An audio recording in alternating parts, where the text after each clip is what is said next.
C'était impossible de rentrer les charrues.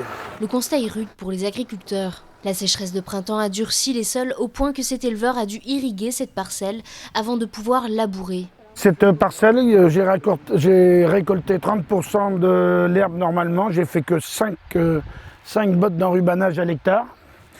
Et pour arriver à labourer, impossible de rentrer les charrues, j'ai mis 30 mm d'eau. C'est la première fois que ça m'arrive en 40 ans. Une sécheresse qui arrive prématurément, c'est pourquoi le syndicat départemental Coordination Rurale demande à récolter exceptionnellement les jachères, des terres habituellement mises au repos afin de ne pas épuiser les sols.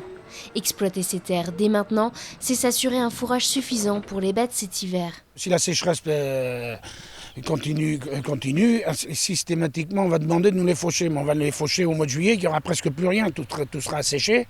Là, si on les fauche aujourd'hui, on aura toujours récupéré un peu de fourrage. Autrement, ça va quand même diminuer un petit peu le prix du foin et ça va permettre d'augmenter un petit peu l'autonomie alimentaire de certains éleveurs. Il faut éviter que les prix des fourrages flambent. Pour que les éleveurs ils ont le maximum d'autonomie fourragère, il faut perdre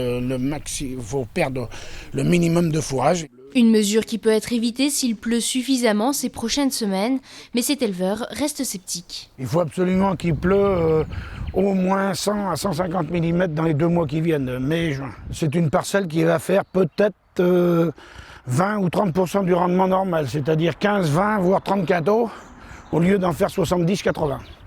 Voilà, donc c'est une catastrophe dans cette parcelle.